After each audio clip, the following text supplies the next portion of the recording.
Good evening, ladies and gentlemen. Welcome to another stream. I'm joined this evening by columnist, writer, and legal ex-legal representative Helen Dale. Welcome. Hello. And also by long-time returning guest Carl Benjamin. Hello. Pleasure to be here. As those of you in the chat may have noticed, we are discussing this evening the idea of institutions and the general state of society at the moment, primarily the left, its tactics, its mindset, and how we can appeal to these people as well as de-radicalize them, as well as what else can be done.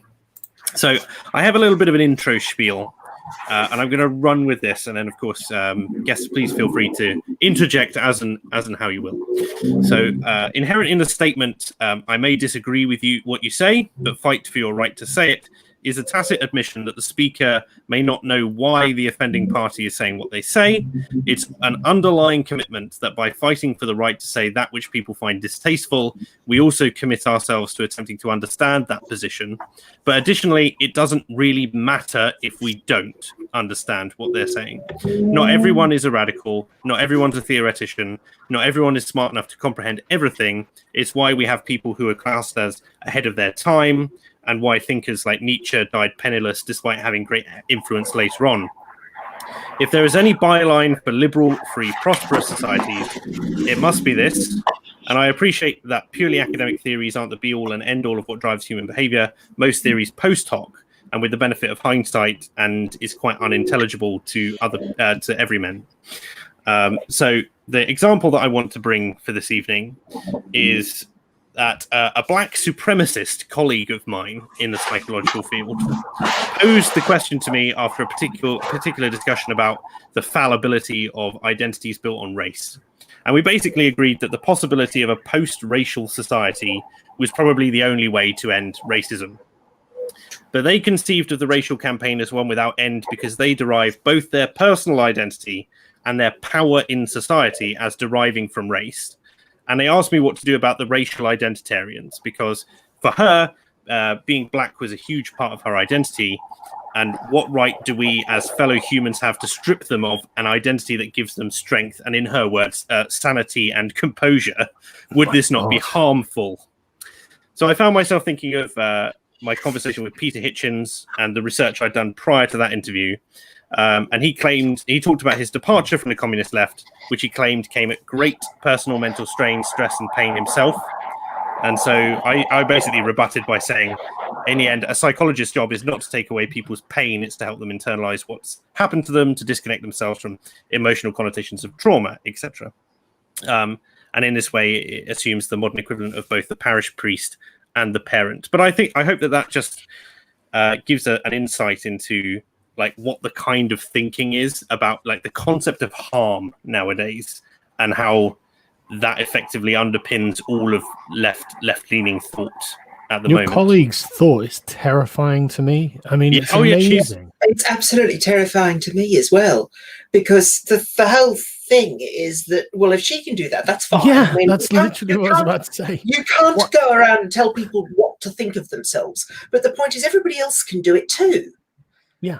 I mean, if it's okay for her to admit that she derives strength from being a black racial identitarian, then why is it not okay for the rest to do it? And surely the answer has got to be something like, yeah, but because I would be the victim. And it's okay when you're the victim of my racial identitarianism, but I don't want to be the victim of yours. Well, I mean, the way I look at this is that, we'll all be the victims of Chinese racial identitarianism, and they all think that we're not, not to put too fine a point on it, but they don't think us Baitzol are worth a knob of goat shit. Sorry for the vulgarity, but that's what it boils down to. I mean, this is the other great civilization.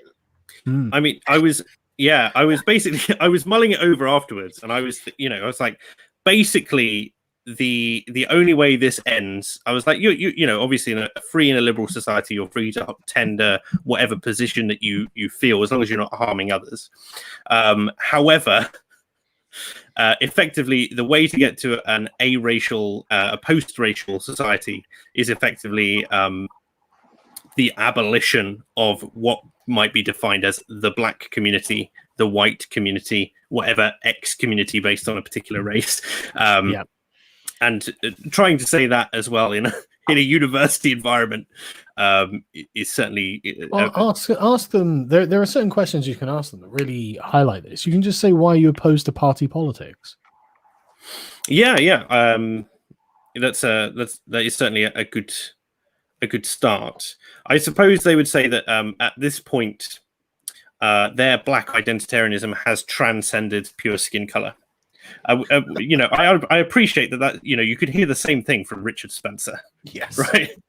Well, I mean, there was that silly little video that was done by a comedian that's gone all over the internet, where the woke and the racist agree on everything until they get to the Jews at the end, where one of the, and you're just sort of going, in what universe is this remotely sensible? Yeah. You know what I mean? They've got blue shirts on. I've seen it all over the internet. It's everywhere. Yeah. So you've got these people who are thinking in this way, and then you've got the vast majority of other people in institutions who, although they are not allowed to identify with this particular identity, must become allies and are at the very least just warm towards the idea because they've been sold the narrative for so long.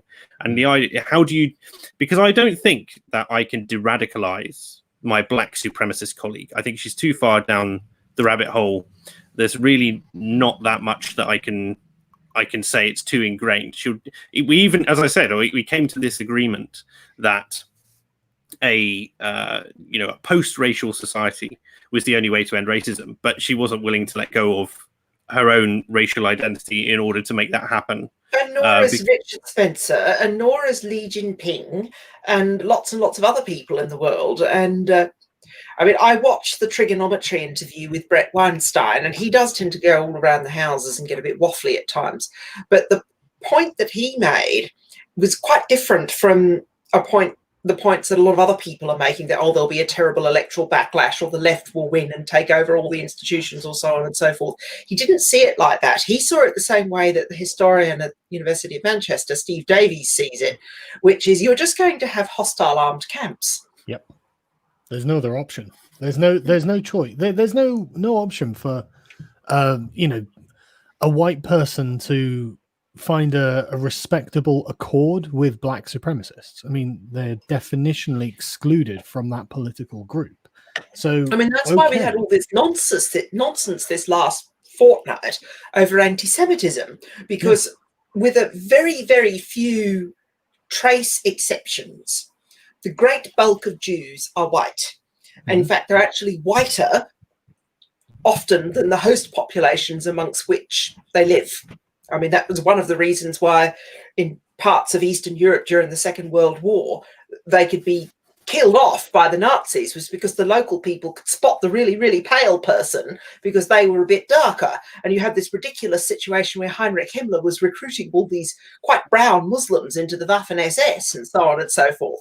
And I mean, there's this very, very funny chapter when I was doing the research for my first novel, For the Hand That Signed the Paper, that was a serious scholarly study, and the title was Hitler's Multiracial SS. I mean, that was the actual title in a serious work of military history, and it was absolutely true.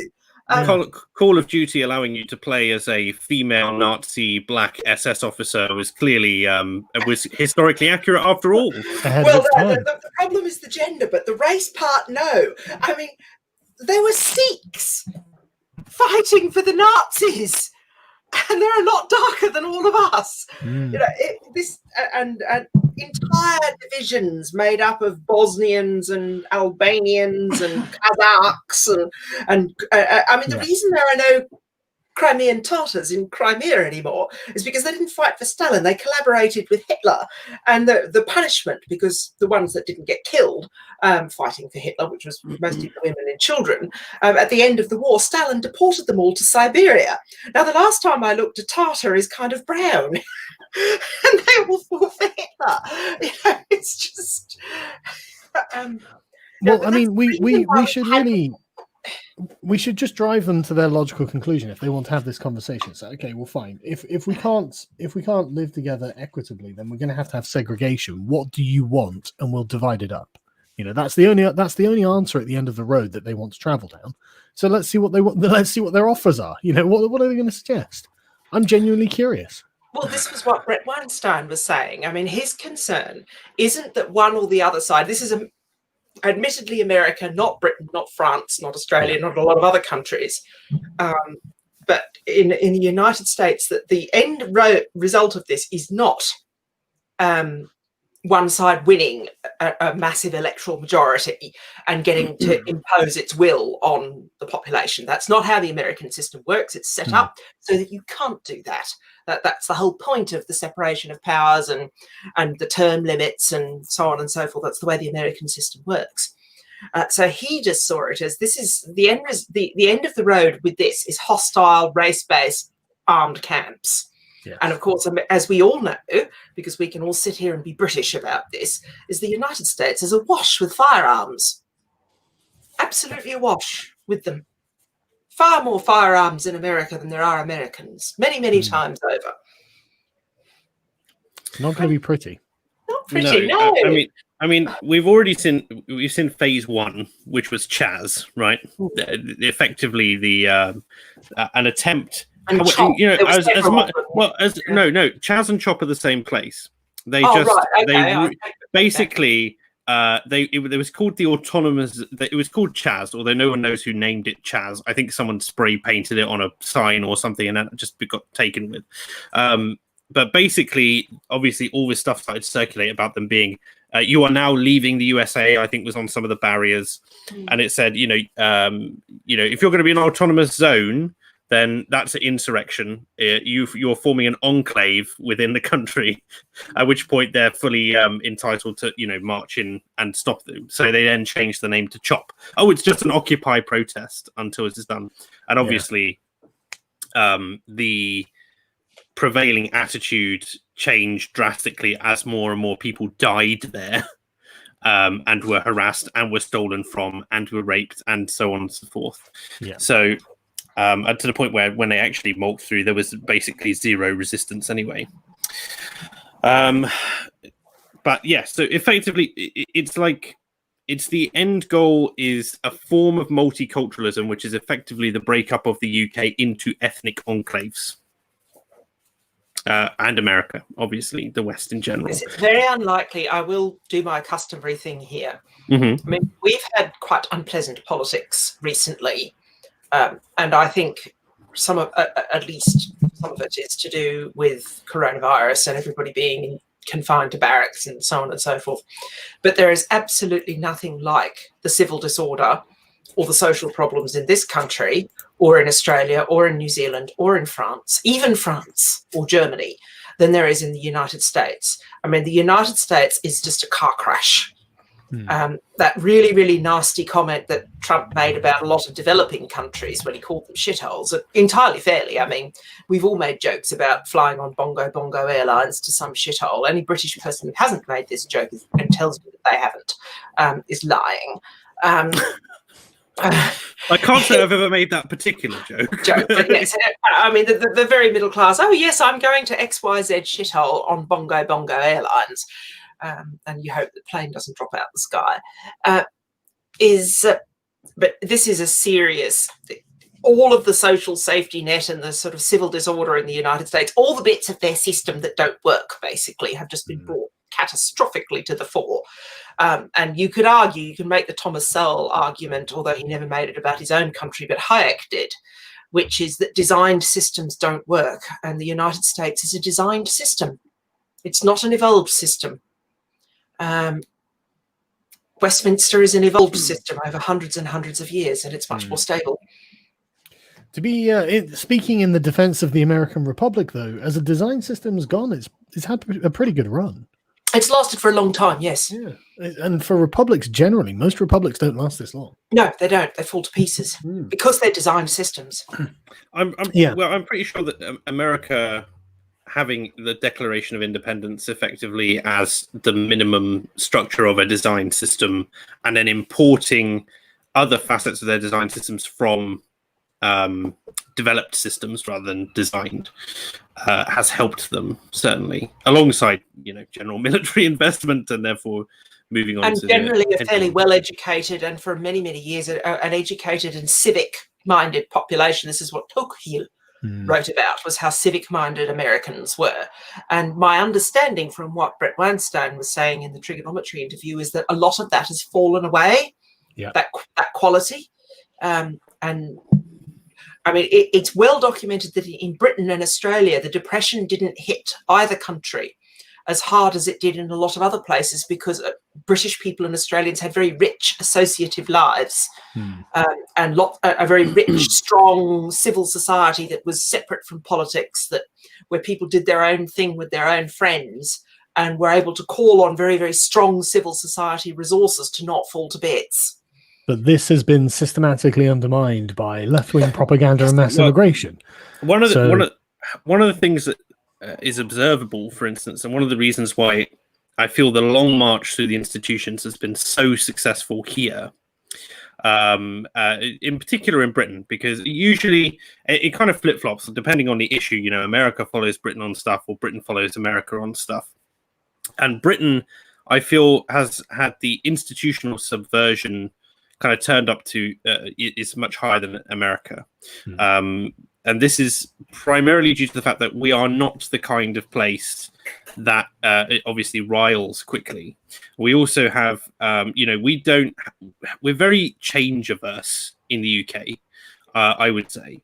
It takes a big thing. I was looking recently about why the Victorian era came about, because we were quite barbarous before the Victorians. And it was a reaction to the French Revolution, basically. We looked at what was happening across the channel and said, we're not doing that, thank you very much. And suddenly we had this massive shift across just a couple of generations. Similarly, we are, you look at the way party politics plays out in the UK, the thing which America wanted to avoid, a two-party system, and failed to avoid. But the UK has always really been the last time we had a real change in parties was probably the fall of the Liberal Party, and the rise of Labour, and then the last big shift obviously being the Big Four, the Gang of Four, the SDP. Yeah. They couldn't fight over first past the post, basically. It wasn't possible. Roy Jenkins and all of that lot. Yeah. And so we've reached a kind of point where, like, even any new party that comes on the block, the last one which we really societally gave a chance was the Liberal Democrats, and we all know how well that coalition went. But all the other opposition parties of recent years, even at the height of its influence, UKIP only had 15% of the vote. Yeah. And so we're not going to see something like like Five Star in Italy suddenly like ramming through politics and taking over everything, because the British people just don't have that same I suppose appetite. But you also have the wrong sort of electoral system for it too. You can't do it first past the post. It's not possible. But let me push back on that slightly, because I think that the identitarian voting blocks of sort of Labour and Conservative are not nearly as firm as they used to be, say 20 years ago. Certainly not the Labour one. Well, I don't think the Conservative one is either. I think Carl is right. I think that there are a lot of people who are essentially realizing that if you vote Conservative, you get Labour at this point. But there are no alternatives, and I don't think there will be in the near future. But I do think that as the sort of the generations of people who were essentially apolitical and then once every 5 years went to vote Labour die off, I think you're going to get people, and probably through the internet's influence as well, who will be more open to voting for strange and new alternatives. I do think that the sort of the sort of stoutification of 20th century British politics is probably coming to an end. And I'm not saying that's good or bad either. Who knows where that leads. There's a lot of evidence that the era of the rusted-on voter is gone. Yeah. Lots of the reports, the very detailed polling analysis that was done after the election, work by the likes of Matthew Goodwin, work by YouGov and Rob Ford and people like that, have gone into Labour at its worst. Carl is right. It's much more fluid with Labour, partly because the ethnic minority bloc vote that Labour had for many years, because they were the party of anti-racism, has really badly come apart. Like, I didn't realise until I was reading at YouGov, 96% of British Jews voted Tory at the last election. And it's a huge amount of Sikhs and Hindus as well. And the thing is, the Sikhs and the Hindus have just flipped to being majority Tory. The Nepalis and Chinese have been majority Tory for probably 10 years now. But the Sikhs and the Hindus have just flipped to majority Tory. And what they're producing in Britain, which is the traditional way that Britain deals with social problems, is that they have come to identify with a social class rather than their ethnicity. And that's there is a fair amount of evidence that it's much better to have class-based politics than race-based politics. I mean, you've just described anyway. The groups of people you're describing are religious or cultural traditions, as opposed to racial traditions, if such a thing can even be said to exist. I think there's something to be said for the legacy of the British Empire with these communities. Yes. Yeah. And I think that I've been doing a lot of reading from both sides of the aisle on this issue recently, and it seems that there's a kind of ideal that is held in, say, Sikh and Hindu and Nepalese communities of a kind of civilizing force of Britain. And this seems to have been essentially resented by the Muslim communities because they have their own ideal of what a civilized community should look like. And of course, that's a more Islamic view. Whereas the alternatives, the Sikhs and the Hindus, don't really have this kind of idealized, almost like communists, it's not no true Islamic system, And I think that essentially Labour have taken up the mantle of being the party of just anti-Britain and anti this kind of ethos, And so I think they're essentially going to become the party of Islam and communism, like they aren't already. And I think that the Conservatives will probably clean up by just being normal. Yeah, I mean, a lot of this is just being very normal. Yeah. I mean, like when Boris Johnson, when they were saying, "Oh, why won't you take the knee?" He said, "Well, because it's gesture politics." And that was kind of it, because it is. It's just gesture politics. He doesn't need to say anything more. He's made his point. Yeah. And Dominic Raab actually made a really great point about this, saying, well, the only people I'd bend the knee for are my wife and the Queen. And it's like, but he left it there. He should have really hammered that home. He could have really made a strong moral point here. And he really dropped the ball. It was annoying. Oh, he did. He nearly dropped the ball. He did nearly drop the ball. His intro to that statement as well, where he said, "Oh, I don't really know what it's about." It's something off Game of Thrones. I was just like, "Oh, well, Rob, why?" This is something that because I know people who are involved in the Conservative Party, activists who are intimately involved in Conservative Party internal politics, and one of the consistent response that a piece of information I keep getting out of these people is they're not very philosophically inclined. They're far more pragmatic, which is, I think, why they've essentially adopted the Labour Party platform at this point, because the Labour Party, mild form of Labour, yeah, because they don't know what's right and wrong, and so but they know how to stay in power because they're the Conservatives. So if someone comes along with a particularly strong moral message, it doesn't really matter if the Conservatives fundamentally don't really agree with it, because eventually they'll probably end up doing it anyway, which is really annoying. Yeah. They don't have a firm moral base from which to argue back. That's the problem. Of the institutional power in Britain that does make the country, even with a Conservative government, look Labour, though, is architecture that was set up by the Blair government. Oh, yeah.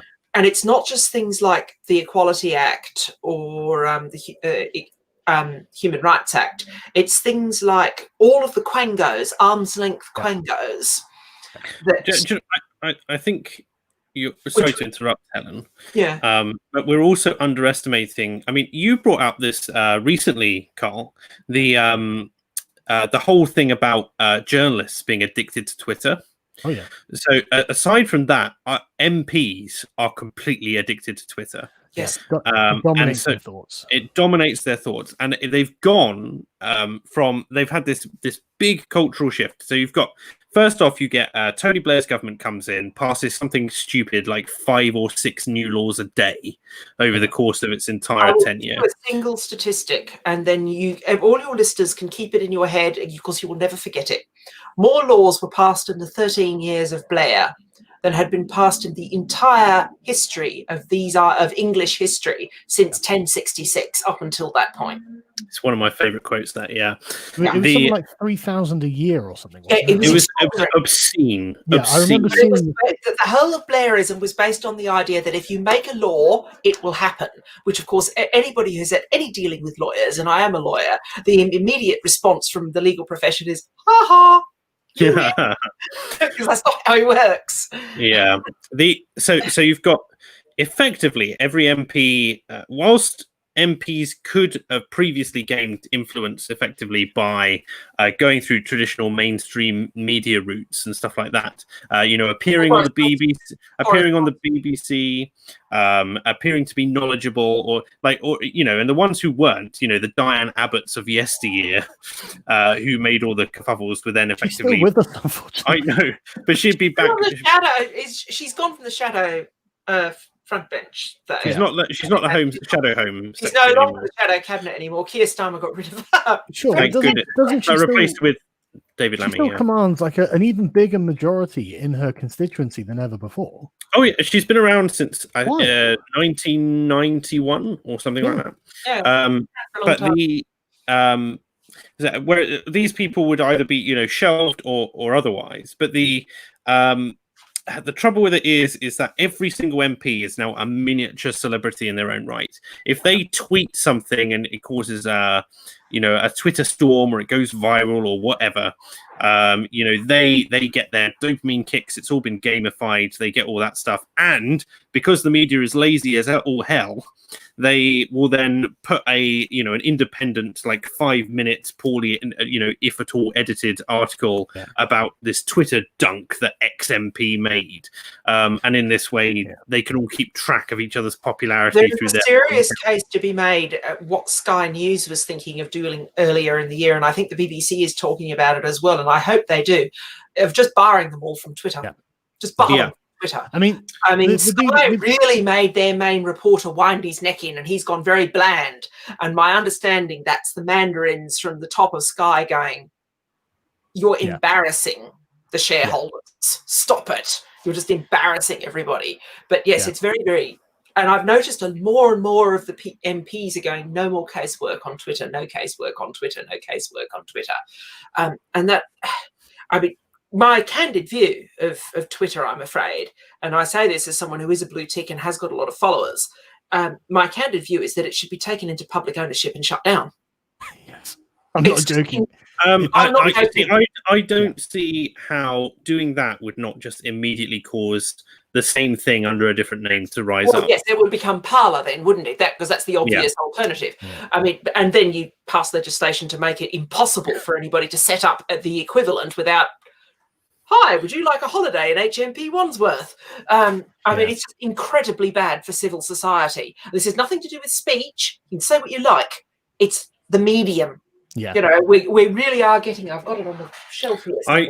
In much in the same way, a lot of retail companies. So when I my first job, I worked for Morrison's. This is some years ago.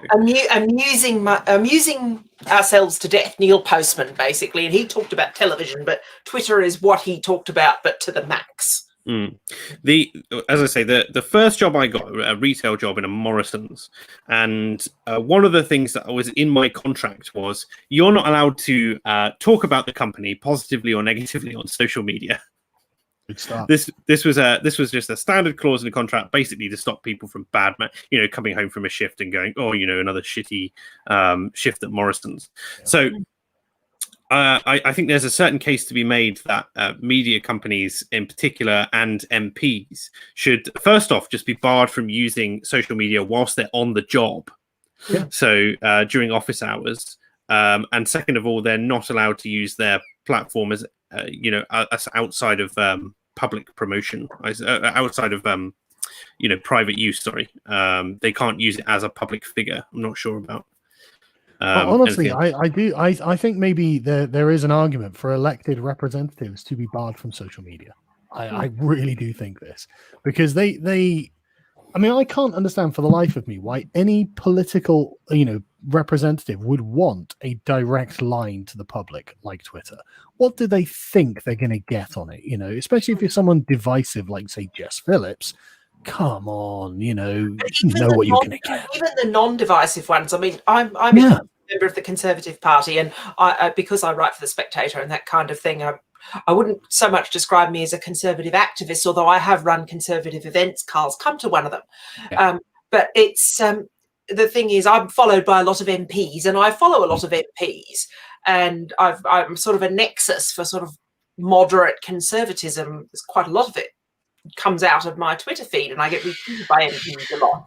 And the thing is, it's not a very functional way to do politics. I acknowledge this. And every single, I have thought very, very seriously of just myself just getting right off of it. But the thing is, it's actually useful for a commentator and a novelist. And I freely admit, when a review of Kingdom of the Wicked, of my alternative Roman history from the Financial Times, it went viral, and it went viral because Tim Harford, who is the economics writer for the Financial Times, tweeted it with the tagline, could the Industrial Revolution happen? Could the Romans have had an Industrial Revolution? And it went absolutely viral, thousands upon thousands of retweets. And I, as a result, sold 3,000 copies of Book One of Kingdom of the Wicked. This was before Book Two came out. Carl knows this story. I've told him. Yeah. And it's enormously tempting. That's a lot of money. I get £4 per book. When that happens, it's very tempting. But they I think we can all agree that there is something that is I don't even know, like, fundamentally unhealthy from just a human perspective to have I mean literally either hundreds of thousands or millions of people all piling on, and not just the reinforcement but the criticism it makes. You have to just boil this down into, am I good or am I bad? And any kind of nuance is obviously destroyed. There's no such thing on Twitter. On this point, but this affects, like, I think the sort of chemical balance of a person's brain. Yeah, I really think it's bad. Sorry.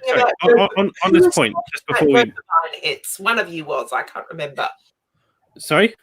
One of you mentioned dopamine hits. So dopamine hits. There is a good study, I wish I remembered who it was by, which basically it said that when you're on Twitter, exactly the same mechanisms in your brain activate, so there's drug action for the dopamine for the gamified part of it.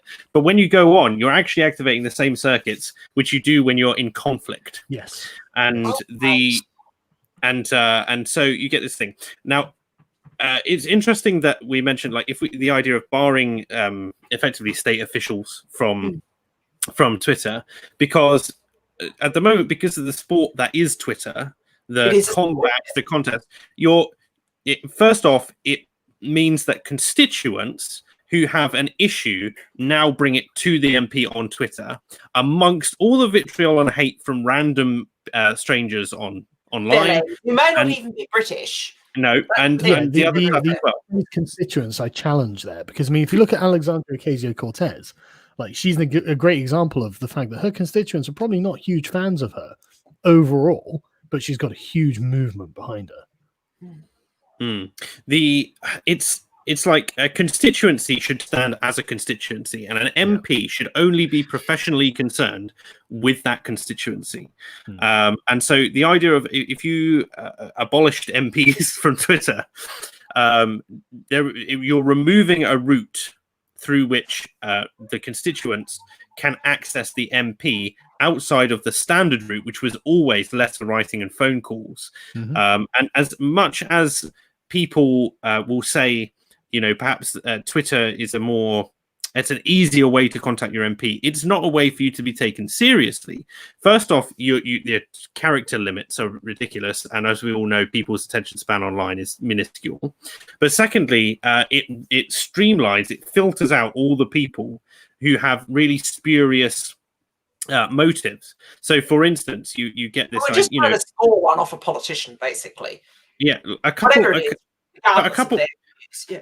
But a person from that constituency who's got, let's say 100 followers who are all engaged, or 100 followers who are engaged with that account, who are from all different places in the world, who then all sign a petition or like the comment that is made by that one constituent, is an unfair boost to that constituent getting their views through. And half the time they're activists. You know, that's why the activists get through, because they get, Twitter being a lefty space, the big accounts that get promoted, that get pushed up, that don't get, I can't remember what it was, but of course we saw the Twitter has a number of markers for like tweet banning people, shadow banning people. Certain people are not allowed to trend, for instance. It's ridiculous. At the same time, there is the part of me that is kind of against the idea of just to play devil's advocate, that the idea that once you ban a certain subset of people off of Twitter, what stops you from banning lots of people? Basically, where does that end? Because as we know, institutions tend towards the left. If you give a kind of power to ban people from Twitter if they're in a particular public office, how does that not expand to different institutions? In this case, if that rule is to be made, whether it's parliamentarians, the BBC, Sky News, or whatever, it can't be made by Twitter.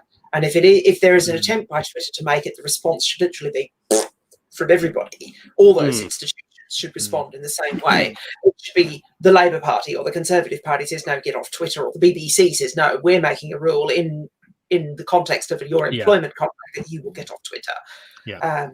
Sky was talking about, and I think it's still being talked about in Sky, which is, it was nothing to do with Twitter, the organisation or the company. It was to do with Sky's internal problems with its reporters making bell ends of themselves in public and embarrassing the company. And they were going, no, let's get you off. And it does give less of a vector if you're not on there to get to embarrass yourself. Which side? I mean, you can see the journalistic class potentially doing this as a smart business decision, but as we know, the intelligentsia, the MPs, the instantiated ones, people like Diane Abbott, who have been around for 30 years and they're not looking like they're going anywhere. What's the incentive from the Labour Party? I mean, at the moment, the Labour Party is clinging to this idea that we won the argument because look at our social media engagement and how many likes we got on Twitter, right? Carl giggling in the background. It's called. Yeah, it's wonderful, isn't it? It's called winning the Twitter election, and it's about as much use as a chocolate teapot. Indeed, that's true. It's so you're looking at. I just don't see where the impetus is from within either Parliament as a whole or from within the political parties to basically remove what is effectively a method of both mass mobilization and something that they're all addicted to.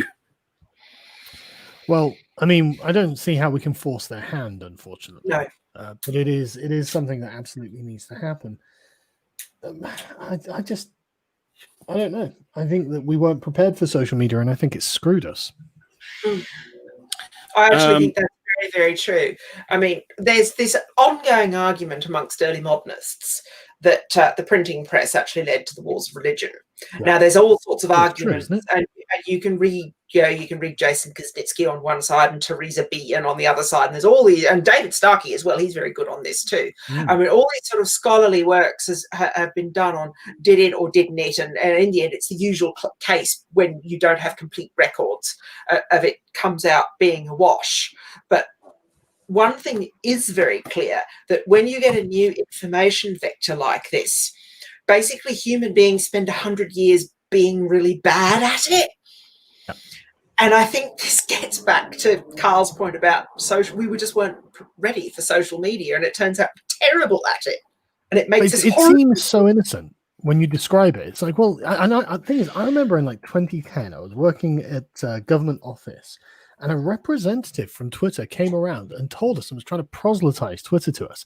And at the time, I was like, this sounds pointless. That he was like, well, you can tweet something out and get instant responses about things. And I was like, yeah, but these responses might be A, bad, and B, why can't I just do that on Google? You know, like what's preventing me now? At the time, I didn't realize I'd enjoy fighting with people on Twitter so much, because I never used it, you know. But I've always had that kind of argumentative personality. So maybe should I mean, just to back Carl's point up, because he can't give the names of his former employer, but I can. When I was working for Senator Lionhelm in Australia in 2014, this was 4 years after Carl's experience, we had a Twitter representative coming round, getting in David's and my face, David Lionhelm's face and mine, because I was his chief of staff, saying, "Oh, you should do this, you should do that, and you should da da da da da da. You know, you can get more engagement and so on and so forth." Here's your search engine optimization. Yeah, all of that. And I remember this woman from Twitter sitting in Senator Lionhelm's rooms in Australian Parliament House in Canberra, talking to both of us, and the two of us looking at each other, because we both had Twitter accounts, but we just didn't use them very much. And I mean, I'd been told to join Twitter when I was at a law firm. Previously, I'd been a solicitor, and I just basically, all I ever did it for was to retweet bits that my law firm had done. You know, we won this case, or we represented this cool client, and I just thought it was the biggest load of malarkey ever. And it just didn't click with either David or me. Like Carl, the phenomenon it would be into just didn't click for either of us. Yeah, I certainly didn't think it would be the sort of thing that would drive legislation by influencing politicians. That looking back at the way I viewed Twitter then, that would have seemed like crazy talk, you know. But now it's reality. The idea that you could shift people with it. It's also, I mean, the internet in general, alongside social media. So social media is where the mobs gather. The keyboard warrior mobs, effectively. Yeah. It's where the petitioners gather. It's the people who know that it takes very, very little effort. One of the things which I think has contributed to the decrease in the effectiveness of protest over the years is the cost to society of protesters protesting. But just on the internet front, so you've got the side of things where, first off, you've got these effective spaces where people can mobilize, and they are mobilizing explicitly because they like to argue with people and they will dig through anything. You know, it's like, you know, people attack 4chan for going on their raids. Like the Twitter raids are, you know, from the normies and from the activists are next level. And then you've got the internet where nothing is ever lost, where we had a CEO who was sacked over an article he wrote 33 years ago. Or a board member who was sacked because of an article he made 33 years ago. Yes, I looked at that and I thought, my God, you wrote that article when I was 14. What's really annoying, though, is that the article was correct. You've been 10 or something when he wrote that article, and he's just been fired for it. But he was right. The article was right. Still today, it's the right answer. Yes, that's correct. I can't remember what it was, but I remember reading it and thinking, yeah, well, I agree with that. The degeneracy from both positions, as in both the right and the left position, that both sides are putting forward a moral worldview that is a different way of achieving the same ends, and you're disagreeing on the most effective way to achieve these ends. So it used to be that you would have broad brush things. So it might be more economic prosperity, and so the left and the right would disagree on what would be the right amount of economic prosperity, and what was the best way to get there. Was it more government investment? Was it more government expansion? Was it less government expansion? Blah blah blah. And there was kind of, I mean, you look at like William F. Buckley Jr.'s what was the name of his show? I can't remember, but basically I know the show you're talking about. his debate show, and this kind of thing. And you look at it now, and it's just that people are producing programs instead of, like, Twitter is fueling the mainstream media, but similarly mainstream media is producing material purely so it will trend on Twitter. It's like this kind of this doomsday machine of just. This was the kind of fall of Victoria Derbyshire when they were like, well, we're cutting her show, but I mean, she had such great online engagement. It's like, yeah, it was rage bait. Everyone hated it, and it doesn't make any money. And also, too, this is the thing, because Twitter. it's got all these influencers and stuff like that. I mean, Instagram has it too, but Instagram, like Facebook, is much larger and has a lot more normal people on it. I mean, Twitter just attracts people who are newsworthy because of who they are, or the job they have, or what they can do, and so on and so forth. And it can be useful if you're one of those people, hence my 3,000 copies of a novel sold in the week thanks to a good review in Tim Harford at the FT. But that's not the way to run a society. It's a tiny little sliver, out of a whole country.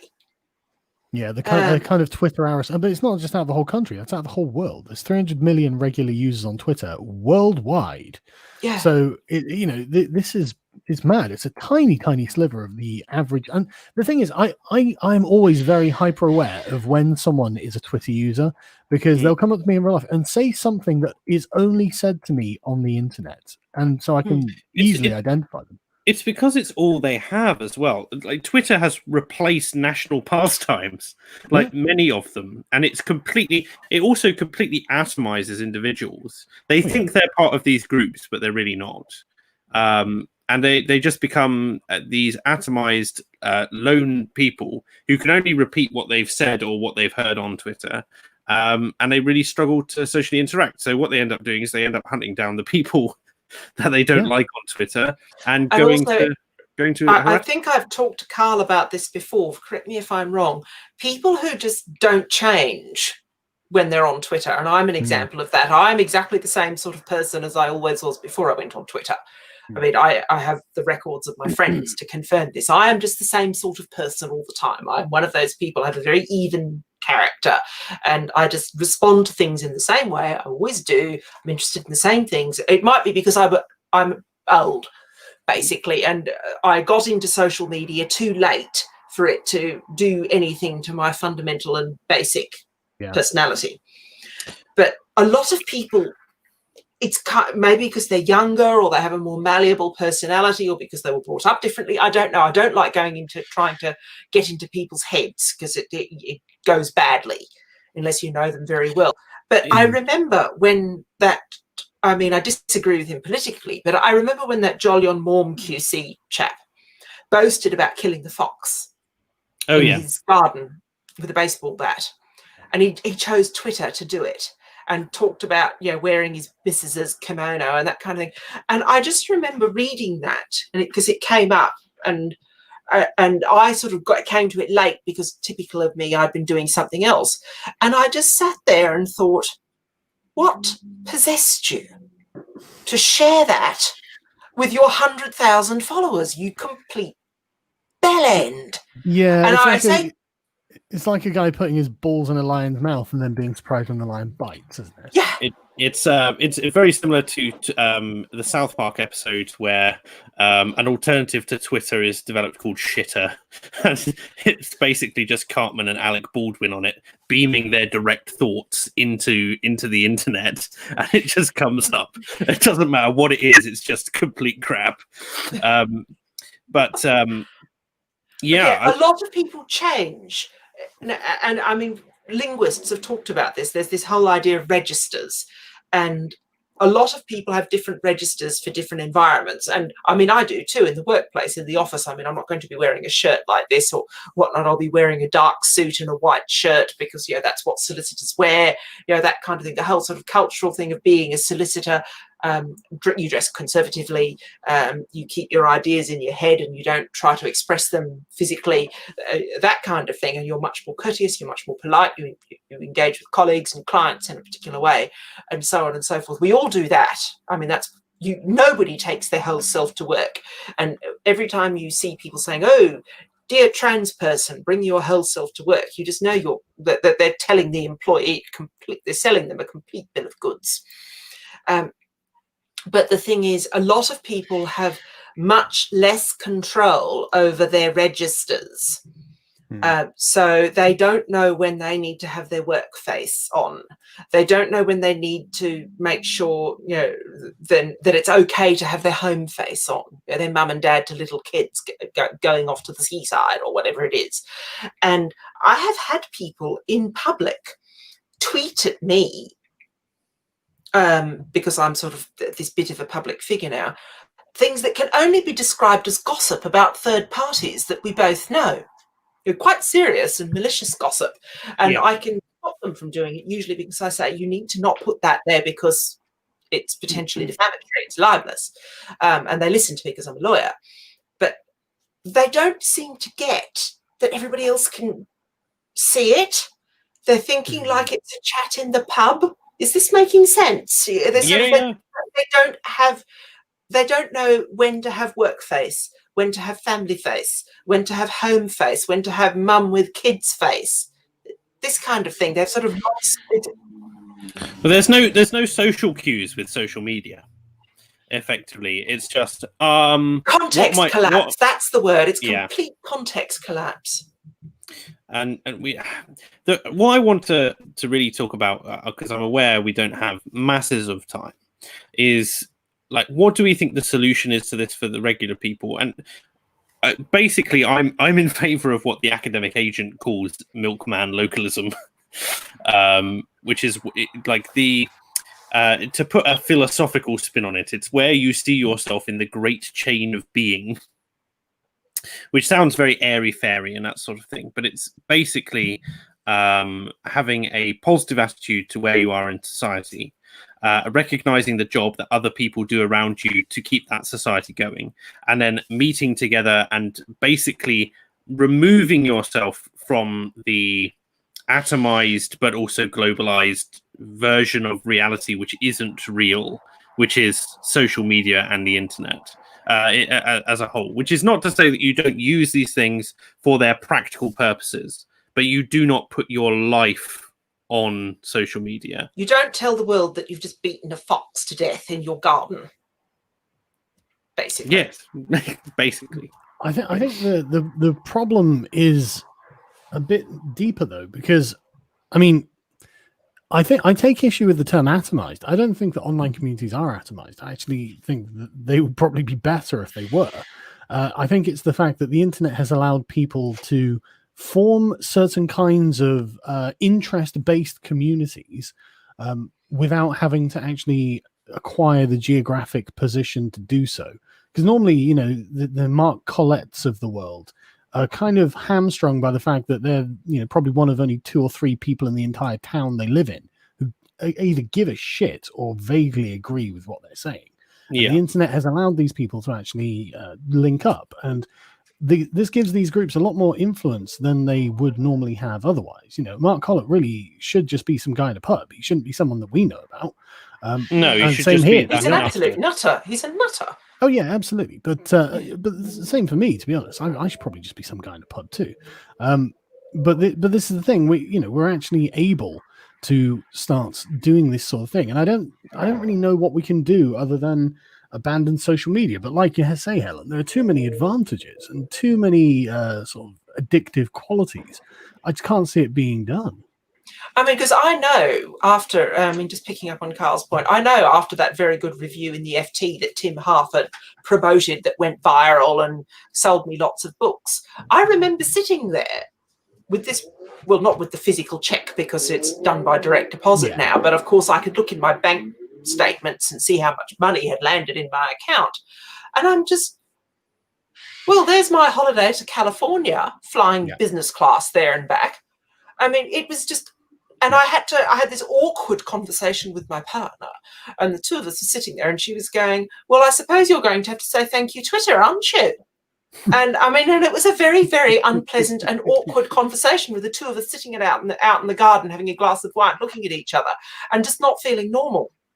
It just didn't feel normal. It's interesting to observe the life cycle of social media platforms. So we know Facebook is dying. We know Twitter is dying.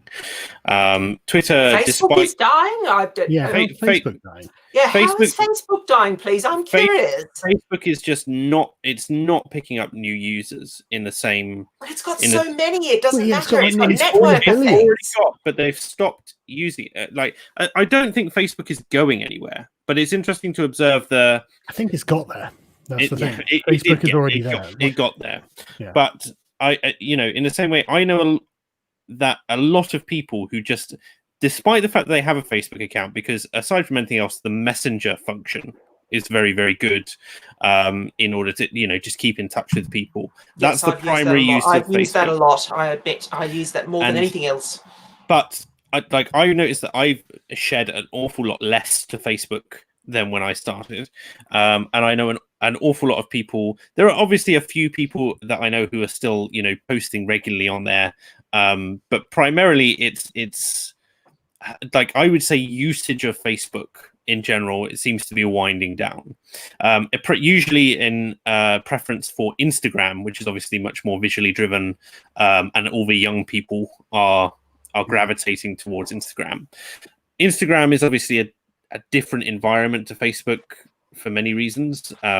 First is just the inability to go on rants, really, unless you write down a conversation, take a photo of it, then upload that photo to Instagram. Or unless you do what Wiley did and do a very rude piece to camera and then stick it up on his Instagram. And of course, that was part of his social media being taken down.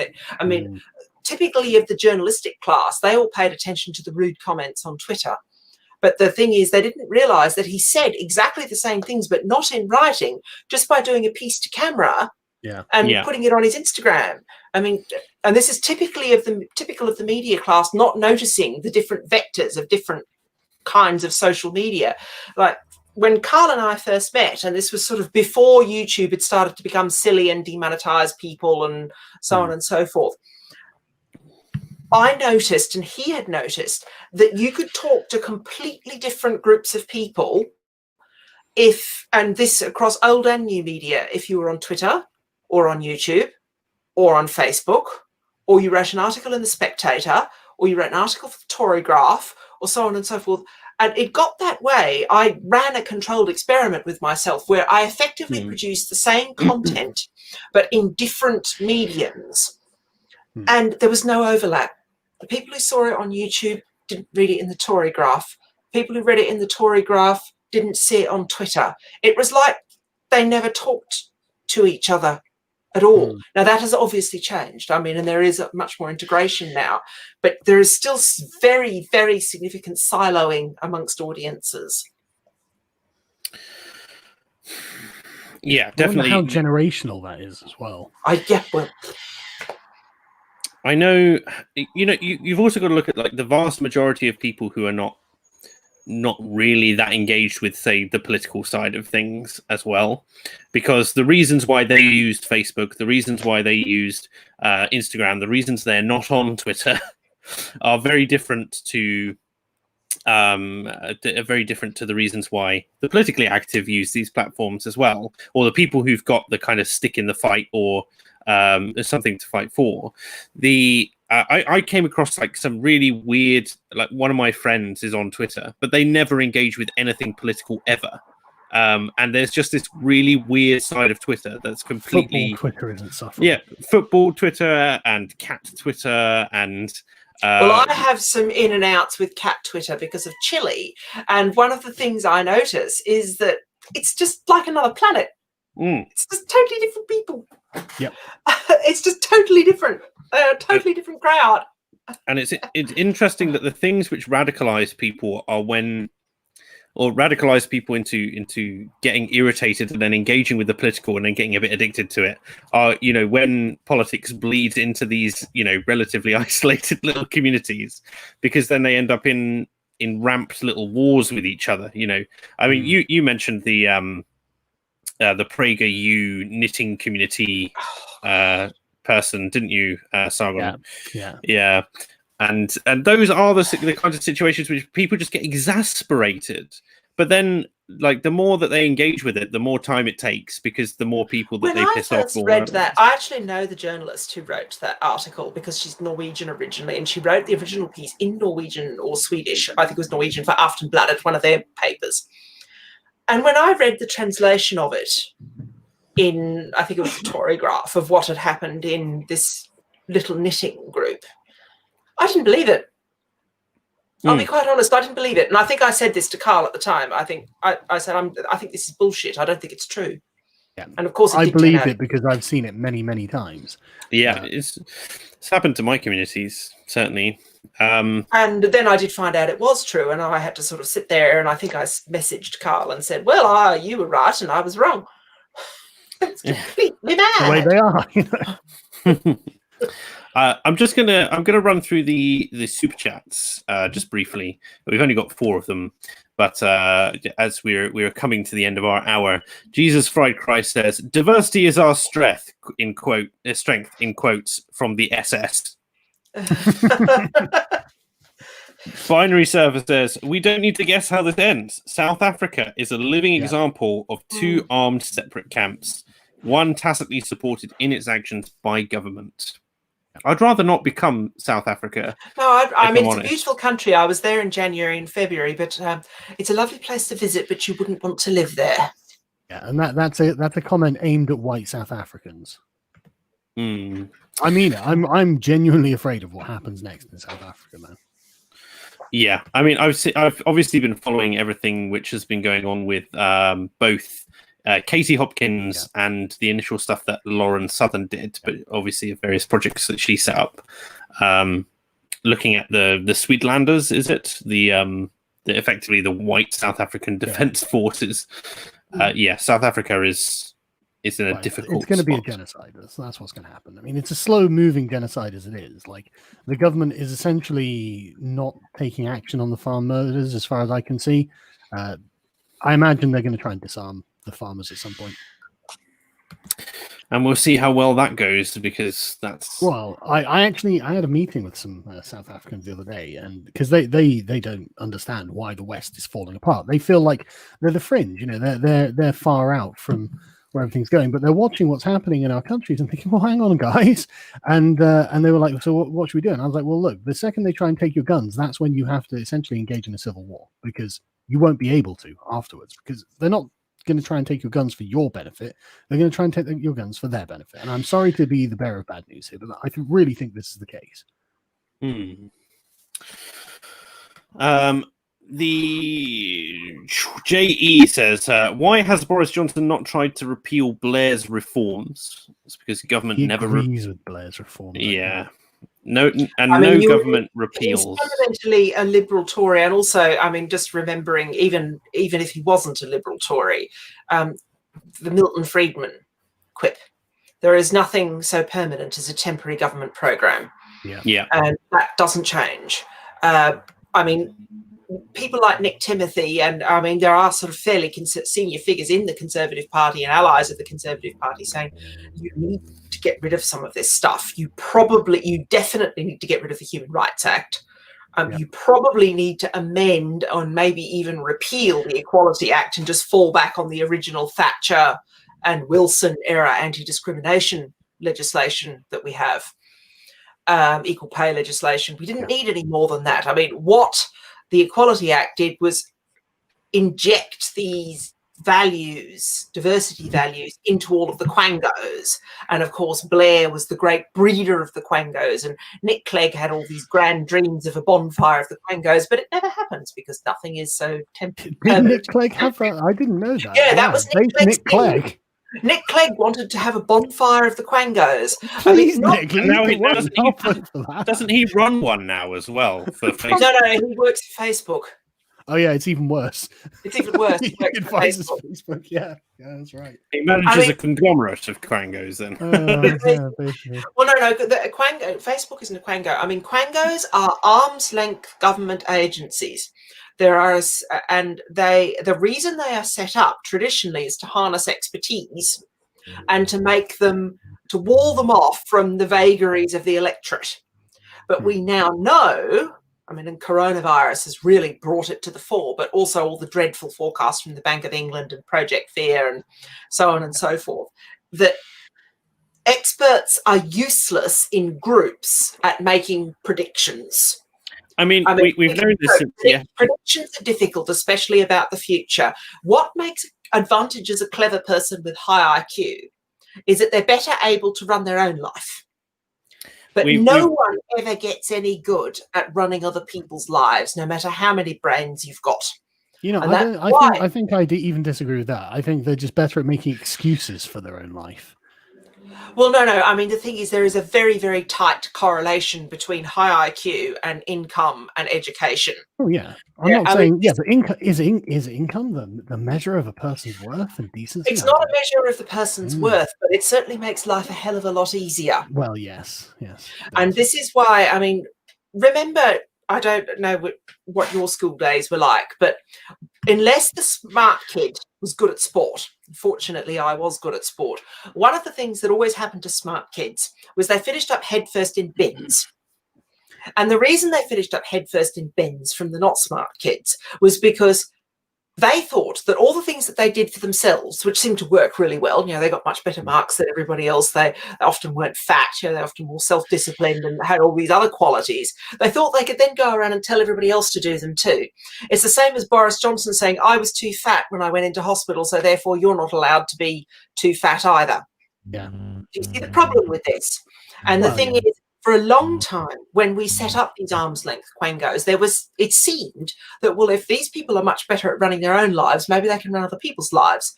But it turns out they can't. God, again, Michael Gove really should have, when he said, I think people have had enough of experts. Like the reaction from the expert, the reaction from the expert class was horror and derision.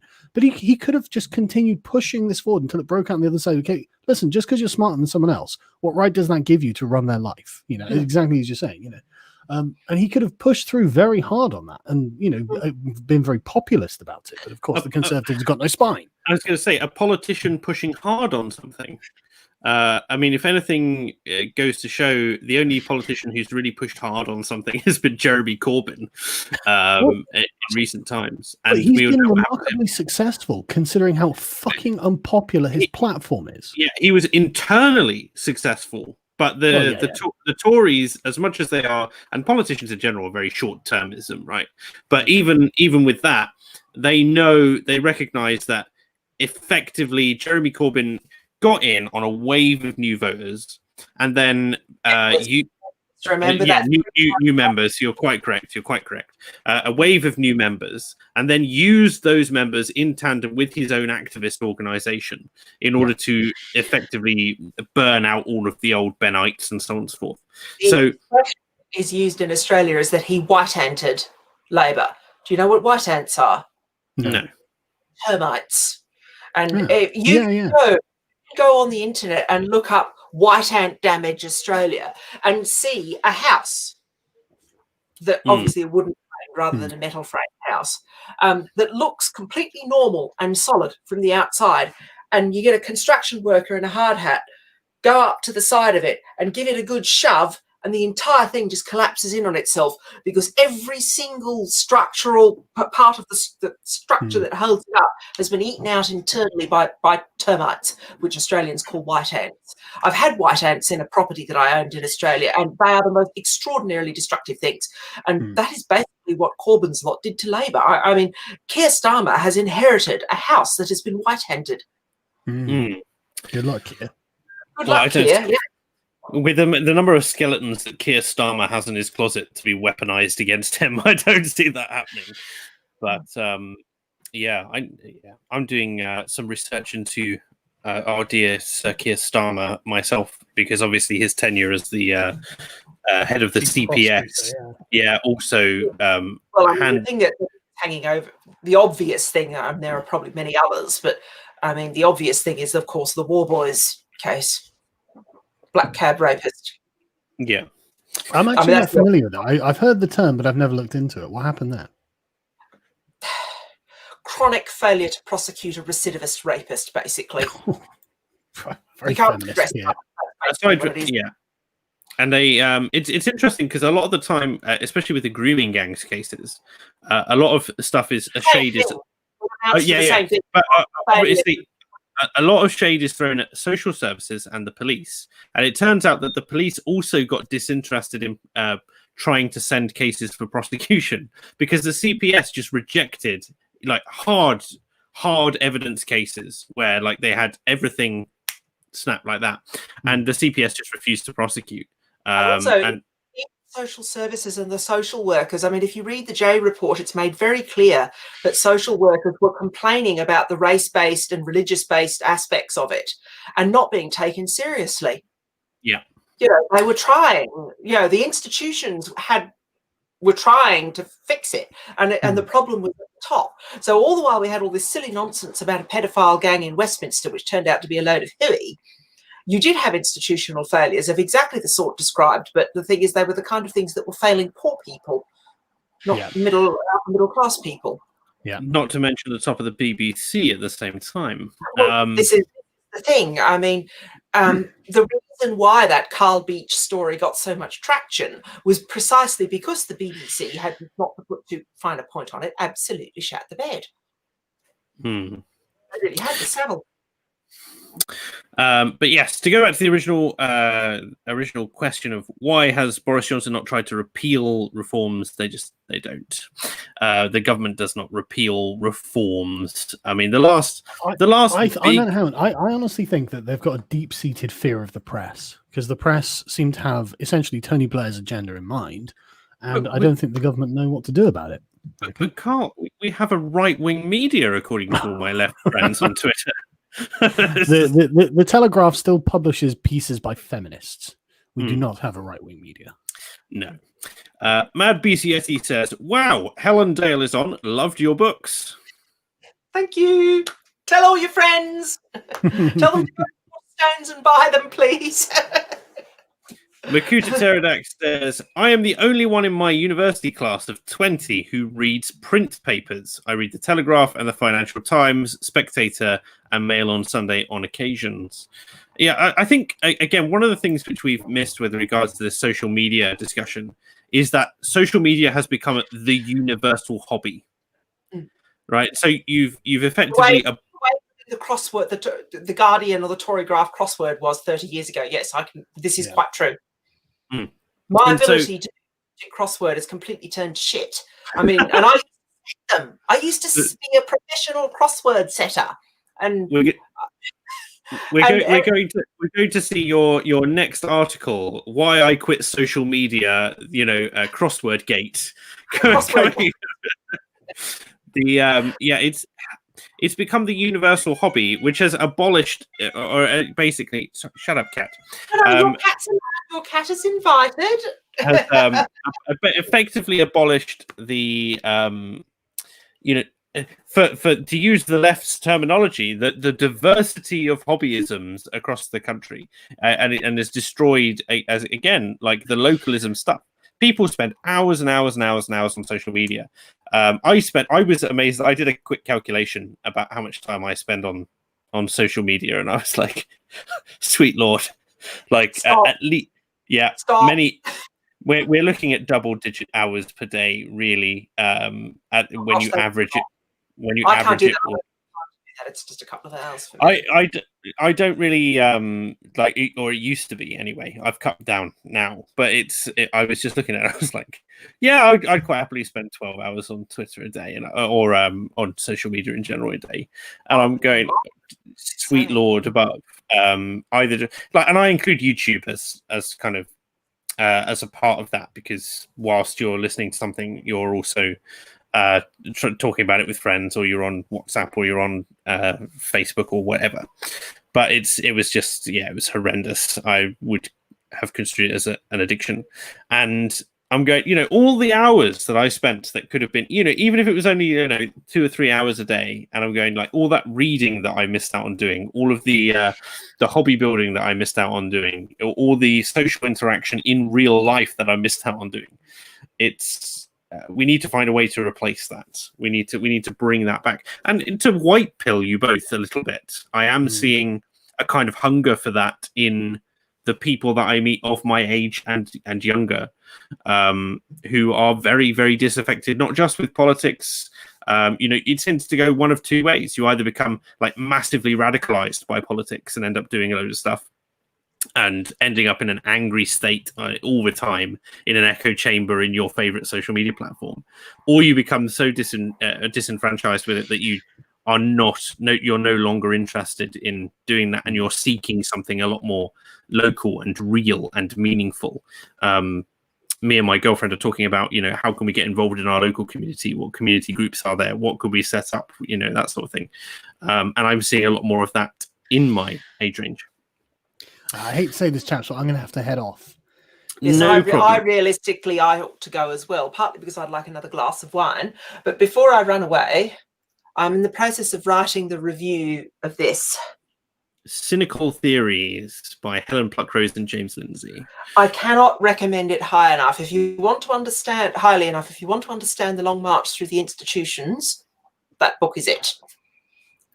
It's really, really sensationally good, very clear, very well written, and very fair. The thing about them, it's very easy to stigmatize or straw man your opponents with this sort of whole nutty critical theory thing.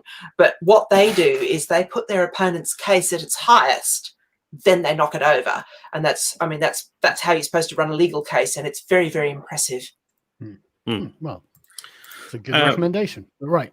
Thank you very much, Not So Obvious, for having me on. And it's very nice to speak to you again, Helen. It's nice to speak to you again, Carl. Do take care. You're sounding sonorous as always. Thank you. But yeah, I'll message you guys in the near future. And see you all later. See you Always all later. a pleasure, ladies and gentlemen. Thank you very much. Thank you very much. See you. Take care. Obviously, I'm going to run through the last few super chats. I apologize that I couldn't get them through to the guests in time. But Raphael Da Costa says, "Are we reaching the peak of internet advancement? If we are, then we can catch up and in a generation adapt, adjust to this new normal and de-escalate. The real question is whether, what the status quo will be in a generation. I've already seen really in the last 20 years, which is what I would 20 to 30 years is what I would generalize as a generation. So that kind of time frame seems like we've seen a huge change in the way internet discourse has run its course over then. And no, I don't think we're at the peak of internet advancement. Possibly with the hardware, but with the software, I think we have kind of more to see and more to say. But there's a hope. I think that I would lean towards the optimistic part of me wants to say we can catch up and adapt and adjust to the new normal and de-escalate. But the realist part of me says probably not, because who could predict the rise of social media giants and who could predict where we are now? Sparky says, word is government reform and Quango bonfire is going to be in the autumn when the Brexit situation has further crystallized and COVID has wound down. I'm curious. I don't know whether or not there's going to be a Quango bonfire or really government reform, but I'm very curious to see what government will be once Brexit goes through, because they will no longer have the scapegoat of European Union meddling to basically back up them claiming that they're incompetent. Ludwig von Lammy says, does the thinking of the Four Horsemen ultimately lead to destabilizing the faith in the fundamental institutions of the West? I'm afraid I don't understand this question. So I will save it, and perhaps the next time I have Carl on, I will, or Helen, I will pose it to them. Kathleen Batavian says, NSO, I would read so many more books if it wasn't for all these cartel live streams. My apologies. But thank you to everyone for tuning in. I do very much appreciate it. I appreciate this was a bit more of a niche stream, and really we didn't manage to solve anything that I wanted to solve or really discuss the real meat of the matter. But such is the nature of these things. Perhaps the next time I'll find a better way to frame it, and we can get into it. Matchstick says, thanks for the discussion. I have also wasted too much time on social media, especially since the lockdown. Tell me about it, man. I've been forcing myself to go out on more walks and listen to music and spend time with the people I love, because to be perfectly honest, that's so much more wholesome. It's so much more worthwhile. It's very, it's very much the, I think, living in the real world is going to give you a lot more satisfaction. Rafael da Costa says, counterpoint, who predicted cars, planes, etc.? No one. but then we therefore don't know what the next innovation truly will be. For all we know, transhumanism could take off and we could find a way to have an upgradable contact lens in all the time, which feeds information and all sorts and gives us social media scores like something out of Black Mirror. But I don't think we're quite that far just yet.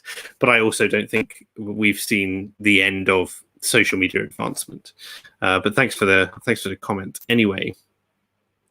But yes, I think I will end things there. Thank you very much to everyone for watching again. Very much appreciate it. Those of you who are regular viewers, I run a weekly stream on a Monday evening at 8 p.m. called Fake Accents Unite, alongside the Britisher and whoever happens to be on the guest list for the evening, usually 2 or 3 extra guests. And we'll see you then. Until then, have a great week. Ta. Bye-bye.